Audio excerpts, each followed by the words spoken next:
Hey guys, thanks for tuning in. This video is called Why I Switched from Spotify to Bandcamp. Well, if you're watching this on the day it came out, today is Bandcamp Friday. If you're not familiar with what that means that Bandcamp yields all of its profits and gives 100% of the profit to the artist, instead of taking their 25% as they normally do. I think that's a great thing, and I've been buying one album the first Friday of every month, which is when Bandcamp Friday takes place. And I've actually completely stopped using Spotify altogether. I do use it once in a while for discovering new artists to listen to, and just for something to put on. If I don't know what to listen to, I'll put on Spotify. But I don't pay for Spotify Premium anymore. I used to for a long time. I was a premium member. I sort of stopped because Bandcamp, which I've been using for literally forever, they give a lot more money to small artists than Spotify does.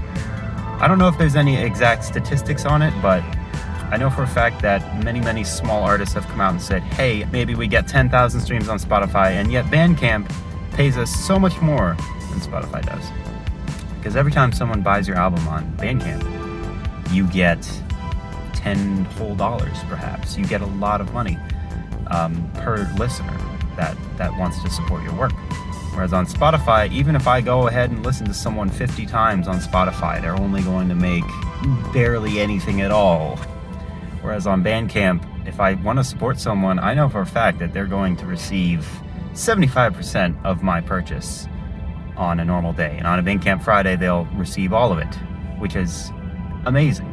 And because I'm a small artist myself, someone who's learning to make electronic music and learning to compose music, and would eventually like to put it on platforms such as Spotify and Bandcamp, that is awesome to me, and I want to be able to support people that do that. So I am naturally using the platform that supports people the most, which is Bandcamp. Now you might be saying, well, Dustin, how are you only listening to one album a month? That's really stupid. Like, why not just use something else where you can listen more conveniently, you can listen to more artists? That's a very good point. And there's this great platform called YouTube, which has almost every song ever conceived by mankind on it, for free, and with very minimal, not annoying ads, unlike Spotify. So currently, if I just want to browse and discover music, YouTube algorithm is amazing for discovering music. So if I find an artist I like, there's a good chance I'll have a Bandcamp. I go on there, I add it to my Bandcamp wish list, and I might consider buying their album if I really enjoy it. And so far it's worked really well, and I've also enjoyed building a great music collection through Bandcamp of FLAC files, so very high quality music. Supporting the artist, it's pretty much just a win-win for me. Now I will mention the downsides to using Bandcamp, which is that Bandcamp's discovery algorithm itself is not very good.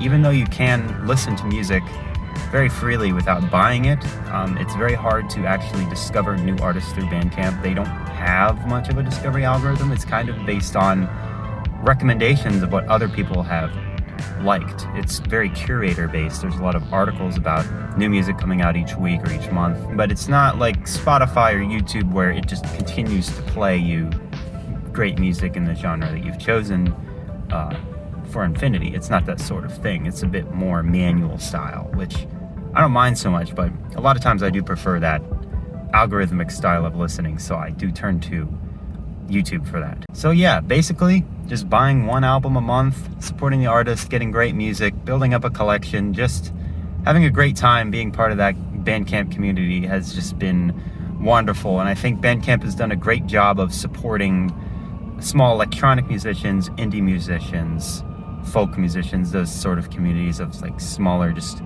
independent artists. It's been really great for them. And I hope in the future Bandcamp can expand to have more of a streaming service like thing, like more of a social media type of deal. I think they need to update their website a little bit more to allow people to discover music more easily, as I was talking about before. I think if Bandcamp did those things, they could really have potential to be almost as big as Spotify is. They just need to get those few things working out, and perhaps we'll have more artists flocking to the platform. That's all I wanted to say. Hope you enjoyed. Let me know your thoughts on Bandcamp versus Spotify versus YouTube versus Deezer. whatever else exists. Talk to you later.